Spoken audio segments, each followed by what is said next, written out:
नमस्कार, जय जोहार। छत्तीसगढ़ न्यूज में आपका बहुत बहुत स्वागत है। चलिए देखते हैं आज की 25 फटाफट काम की और महत्वपूर्ण बड़ी खबरों को। पर इससे पहले आप वीडियो को कहां से देख रही हैं, कमेंट में बताना बिल्कुल ना भूलें। छत्तीसगढ़ में सीमेंट के दाम हुए कम, सांसद बृजमोहन के पत्र का हुआ असर। छत्तीसगढ़ में सीमेंट की कीमतों में हाल ही में की गई बढ़ोतरी पर सांसद बृजमोहन अग्रवाल ने कड़ी आपत्ति जताई थी। उन्होंने केंद्रीय वित्त मंत्री, भारतीय प्रतिस्पर्धा आयोग और छत्तीसगढ़ के मुख्यमंत्री विष्णुदेव साय को एक पत्र लिखकर सीमेंट की बढ़ी हुई कीमतों को वापस लेने की मांग की थी। इस बीच अब खबर आ रही है कि छत्तीसगढ़ में सीमेंट कंपनियों ने 45 रुपये दाम घटा दिए हैं। छत्तीसगढ़ में सीमेंट कंपनियों ने 50 रुपये रेट बढ़ा दिए थे, जिसके विरोध में मैंने मुख्यमंत्री, केंद्रीय वित्त मंत्री और प्रतिस्पर्धा आयोग को पत्र लिखा था। इसका असर भी हुआ है। सीएम साय ने कहा, ऊर्जा उत्पादन में छत्तीसगढ़ का रहेगा अहम योगदान। प्रधानमंत्री नरेंद्र मोदी ने गुजरात के गांधीनगर में चौथे global renewable energy investors meet and expo का शुभारंभ किया। इस मौके पर छत्तीसगढ़ के मुख्यमंत्री भी कार्यक्रम में शामिल हुए। इस दौरान उन्होंने global renewable energy investors meet and expo 2024 का सत्र उत्साहवर्धक रहा। प्रधानमंत्री नरेंद्र मोदी द्वारा 2030 तक 500 गीगावाट नवीकरणीय ऊर्जा उत्पादन के महत्वाकांक्षी लक्ष्य को प्राप्त करने में छत्तीसगढ़ का अहम योगदान रहेगा।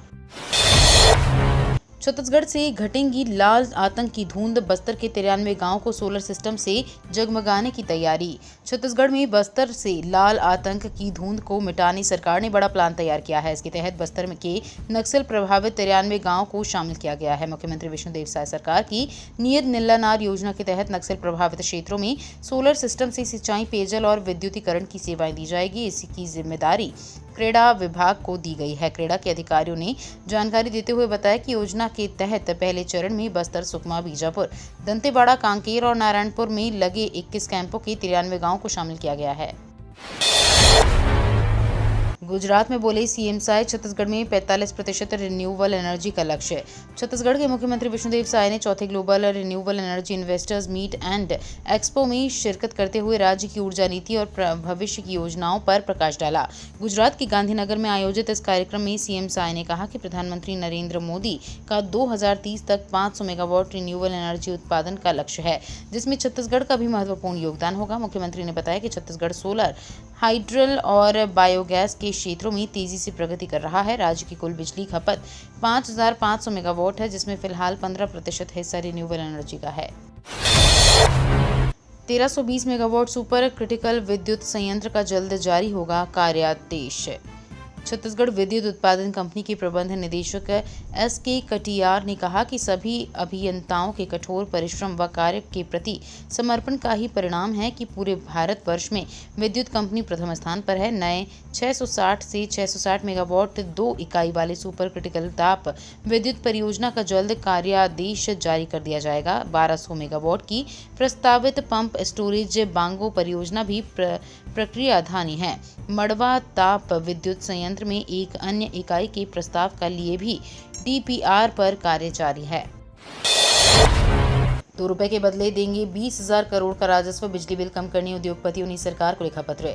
छत्तीसगढ़ की राजधानी रायपुर में उद्योगपतियों ने बिजली बिल में ₹2 प्रति यूनिट की राहत देने पर राज्य सरकार को 20,000 करोड़ का राजस्व देने की बात कही है। मुख्यमंत्री विष्णुदेव साय को पत्र लिखकर आश्वासन दिया है कि बिजली दर प्रति यूनिट ₹5 करने पर राज्य के राजस्व को 10% बढ़ाकर 20,000 करोड़ रुपए का योगदान देंगे। इससे राज्य को अतिरिक्त आय के साथ ही विकास कार्यों के लिए सहयोग मिलेगा। साथ ही उत्पादन में इजाफा होने से अन्य राज्यों से प्रतिस्पर्धा कर सकेंगे। सड़क पर आवारा मवेशी मिले तो मालिकों पर होगी एफआईआर, कलेक्टर एसपी ने दिए निर्देश। सड़क पर आवारा मवेशी मिले तो मालिकों पर हो गई एफआईआर, कलेक्टर एसपी ने निर्देश दिए हैं। छत्तीसगढ़ के बिलासपुर जिले में सड़क पर आवारा मवेशी मिलने पर संबंधित मवेशी के मालिक पर एफआईआर दर्ज होगी। गौ तस्करी के मामलों में प्रभावी नियंत्रण के लिए ऐसे मामलों में कड़ी कार्रवाई भी होगी। मुख्यमंत्री विष्णुदेव साय द्वारा कलेक्टर एसपी कॉन्फ्रेंस में दिए निर्देशों के परिपालन में कलेक्टर अवनीश शरण और एसपी रजनेश सिंह ने देर शाम अधिकारियों की बैठक में ये निर्देश दिए। इस दौरान आवारा मवेशियों के प्रबंधन के लिए भी विचार विमर्श किया। सीएम विष्णुदेव साय करेंगे स्वच्छता ही सेवा अभियान 2024 का शुभारंभ। छत्तीसगढ़ में स्वच्छता ही सेवा अभियान 2024 का शुभारंभ आज को रायपुर के इंडोर स्टेडियम में मुख्यमंत्री विष्णुदेव साय द्वारा किया जाएगा। इस अवसर पर उप मुख्यमंत्री विजय शर्मा, मंत्रीगण, विधायकगण, गणमान्य नागरिक, विभिन्न विभागों के सचिव, राज्य एवं जिला प्रशासन के अधिकारी उपस्थित रहेंगे। ये अभियान 17 सितंबर से 2 अक्टूबर तक स्वभाव स्वच्छता सरकार स्वच्छता विषय पर केंद्रित रहेगा, जिसमें स्वच्छता को समाज के प्रत्येक व्यक्ति की जिम्मेदारी मानते हुए इसे उनके स्वभाव और संस्कार का हिस्सा बनाने का प्रयास होगा। देश में जल्द शुरू हो सकती है जनगणना, केंद्र सरकार ने की पहले डिजिटल सेंसस की तैयारी। देश में जनगणना जल्द शुरू हो सकती है, केंद्र सरकार ने संकेत दे दिए हैं। हालांकि अब तक तारीख को लेकर आधिकारिक तौर पर कुछ नहीं कहा है। कहा जा रहा है कि सरकार जातिगण वाले कॉल पर भी विचार कर सकती है। इसके अलावा प्रधानमंत्री नरेंद्र मोदी की अगुवाई वाली सरकार इस कार्यकाल में एक देश एक चुनाव भी लागू कर सकती है।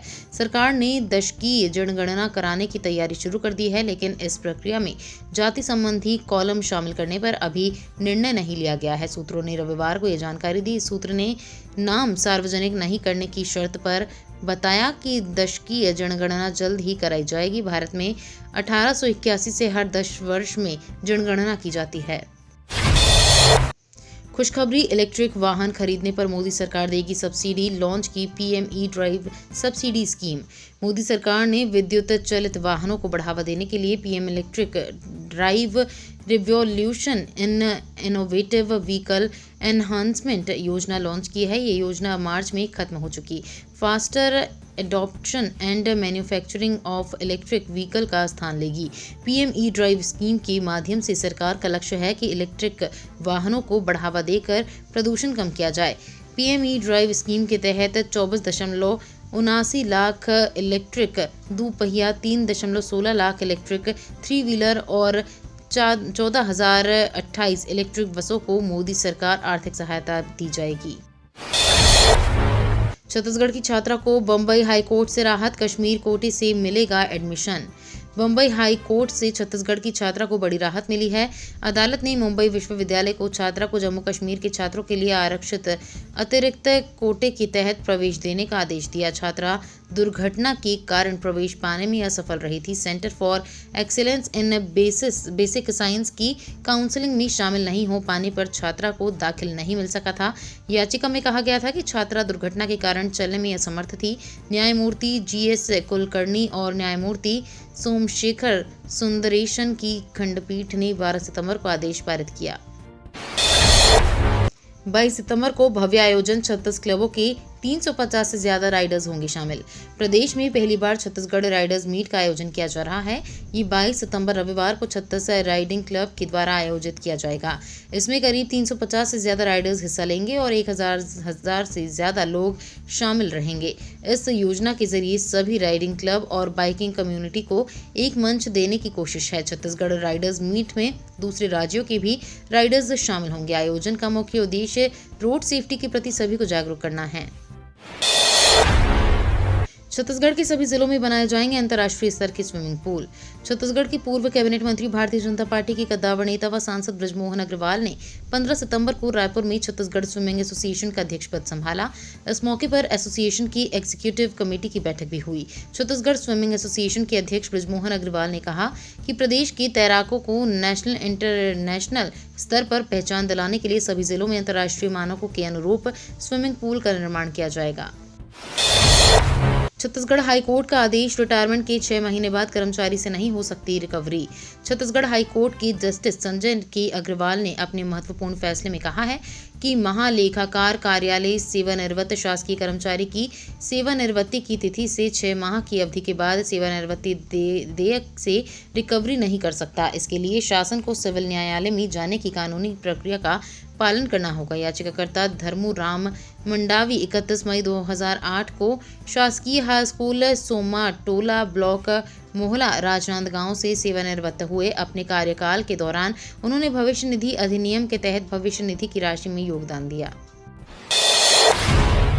सुरक्षा बलों के 250 से ज्यादा कैंप से बस्तर में ध्वस्त होगा नक्सलियों का गढ़, लोगों को मिलेगी सड़क, स्कूल, स्वास्थ्य जैसी सुविधा। नक्सलियों के खिलाफ मुख्यमंत्री विष्णुदेव साय सरकार लगातार आगे बढ़ रही है।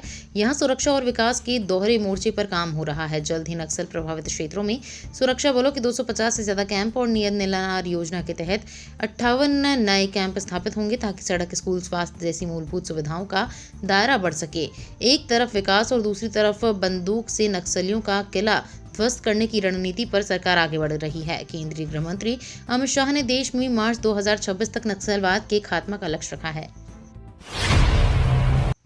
आज को निकलेगी राजनांदगांव की झांकी, नहीं बजेंगे कान फोड़ू डीजे। शहर में 100 साल से निकल रही गणेश विसर्जन झांकी के आयोजन में समय के साथ लगातार बदलाव आए। बैलगाड़ी से शुरू हुआ ये आयोजन बड़े बड़े वाहनों में निकलने लगे हैं। यहाँ तक झांकी के लिए क्रेन का भी उपयोग होने लगा है। झांकी के साथ निकलने वाले पारंपरिक बाजा धूमाल बैंड बाजा की जगह डीजे ले चुका है, लेकिन डीजे की साउंड पर नियंत्रण नहीं होने से ध्वनि प्रदूषण और लोगों के स्वास्थ्य पर विपरीत असर को लेकर अब कोर्ट ने सख्त कदम उठाया है। पायलट बोले, बलौदाबाजार हिंसा सरकार का षड्यंत्र। छत्तीसगढ़ कांग्रेस के प्रदेश प्रभारी सचिन पायलट भिलाई विधायक देवेंद्र यादव की मां, पत्नी और उनके परिवार से मिले।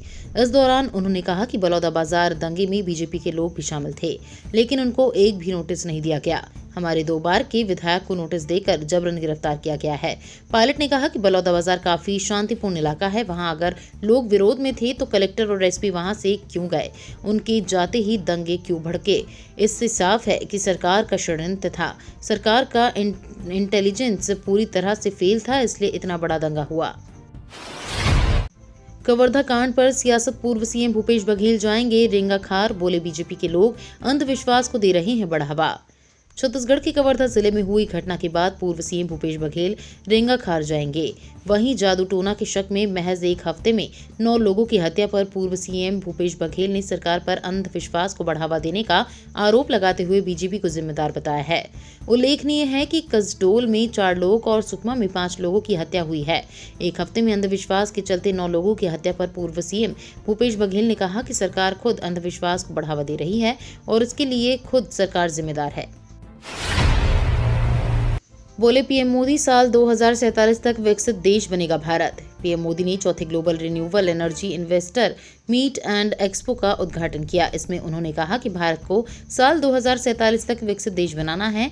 ये एक्सपो इसी एक्शन प्लान का हिस्सा है। बीते 100 दिनों में भारत में 12 नए इंडस्ट्रियल सिटी बनाने का निर्णय लिया गया है। 15 से ज्यादा नई made in India Vande Bharat train launch की गई है। आज का भारत आने वाले 1000 साल का आधार तैयार कर रहा है। छत्तीसगढ़ में 1 लाख सक्रिय सदस्य बनाएगी बीजेपी। नितिन नबीन बोले, केवल एक्टिव नेताओं को ही मिलेगी मेंबरशिप। छत्तीसगढ़ भाजपा प्रदेश में 1 लाख सक्रिय सदस्य बनाएगी। प्रदेश में आम सदस्य बनाने के लिए 50 लाख का लक्ष्य रखा गया है। रायपुर पहुंचे छत्तीसगढ़ भाजपा के प्रदेश प्रभारी नितिन नबीन ने कहा कि सक्रिय सदस्यता केवल सक्रिय नेताओं व कार्यकर्ताओं को ही मिलेगी। प्रत्येक मंडल इकाई में 200 से अधिक सक्रिय सदस्य बनाए जाएंगे। निर्धारित अवधि में सदस्यता का लक्ष्य अर्जित करने, ज्यादा से ज्यादा प्रदेशवासियों को भाजपा की विचारधारा से जोड़ने, गली गली और घर घर पहुंचकर भाजपा की सदस्यता अभियान को सर्वव्यापी और सर्वस्पर्शी बनाने के लिए इस अभियान को और तीव्र गति करने के लिए कार्यकर्ता एकजुट गए हैं। छत्तीसगढ़ में जमकर बरसेंगी भद्रा, आईएमडी का ऑरेंज अलर्ट। छत्तीसगढ़ में झमाझम बारिश का मौसम बना है। मौसम विभाग ने अगले 24 घंटे के दौरान छत्तीसगढ़ के विभिन्न हिस्सों में भारी से ज्यादा भारी बारिश का ऑरेंज अलर्ट जारी किया है। कई हिस्सों में हल्की से मध्यम या भारी बारिश का येलो अलर्ट भी जारी किया गया है। मौसम विभाग की माने छत्तीसगढ़ में आज झमाझम बारिश होती रहेगी। सूबे में 18 सितंबर से बारिश कम होती जाएगी। राज्य सरकार की ओर से उपलब्ध कराए गए आंकड़े के मुताबिक सूबे में बीते 1 जून से अब तक 1077.9 मिलीमीटर औसत बारिश दर्ज की गई है। धीमी हुई स्वाइन फ्लू की रफ्तार। इस जिले में अब तक मिले 176 संक्रमित। बिलासपुर जिले में स्वाइन फ्लू संक्रमण की रफ्तार धीरे धीरे कम हो रही है। सप्ताह भर पहले तक जहां रोजाना मिलने वाले नए संक्रमित को संख्या औसतन 5 थी, अब घटकर 2 हो गई है। 2 नए संक्रमित मिले मरीजों की संख्या घटने से जिले वासियों के साथ ही स्वास्थ्य विभाग ने भी राहत की सांस ली है। जिले में स्वाइन फ्लू का प्रकोप जुलाई माह से शुरू हुआ। अगस्त माह में तो इसकी इस कदर बढ़ी कि कई दिन 20 से ज्यादा संक्रमित मिलने लगे। अमित शाह का बड़ा बयान, आतंकवाद को पाताल में दफन करेंगे। जम्मू कश्मीर के किश्तवाड़ में एक रैली के दौरान गृह मंत्री अमित शाह ने कहा कि जम्मू कश्मीर में आतंकवाद को पाताल में दफन करेंगे। जिस गठबंधन ने, नेहरू, गांधी व अब्दुल्ला परिवार ने यहां आतंकवाद फैलाया, वो फिर से आपका आशीर्वाद लेने चाहते हैं। दूसरी ओर पीएम मोदी विकसित कश्मीर बनाना चाहते हैं। धारा 370 हटने के बाद यहाँ की महिलाओं को जो आरक्षण मिला है उसे वो समाप्त करना चाहते हैं। वन नेशन वन इलेक्शन मुमकिन नहीं, सरकार पर चिदंबरम का हमला। कांग्रेस नेता पी चिदंबरम ने वन नेशन वन इलेक्शन को लेकर केंद्र पर निशाना साधा। उन्होंने कहा कि मौजूदा संविधान के तहत वन नेशन वन इलेक्शन की नीति कतई संभव नहीं है। इसके लिए 1-2 नहीं बल्कि कम से कम 5 संवैधानिक संशोधनों की जरूरत है। साथ ही उन्होंने कहा कि पीएम मोदी के पास लोकसभा या राज्यसभा में इन संवैधानिक संशोधनों को पेश करने के लिए पर्याप्त संख्या भी नहीं है। भारत एक बड़ा खतरा, पाक के साथ परमाणु संधि करे बांग्लादेश। बांग्लादेश में शेख हसीना की सरकार गिरने के बाद लगातार भारत विरोधी बयान तेजी से सामने आ रहे हैं। अब ढाका यूनिवर्सिटी के प्रोफेसर शाहिदुज्जमा ने एक सेमिनार में बांग्लादेश के लिए न्यूक्लियर हथियारों की बात की और भारत को एक बड़ा खतरा बताया है। उन्होंने कहा, हमें पाकिस्तान के साथ परमाणु संधि करनी होगी। पाक बांग्लादेश का सबसे विश्वसनीय और भरोसेमंद सुरक्षा सहयोगी है। ये तो थी आज की बड़ी खबरें। अगर आपको न्यूज़ पसंद आई हो तो वीडियो को लाइक और शेयर करना बिल्कुल ना भूलें। धन्यवाद।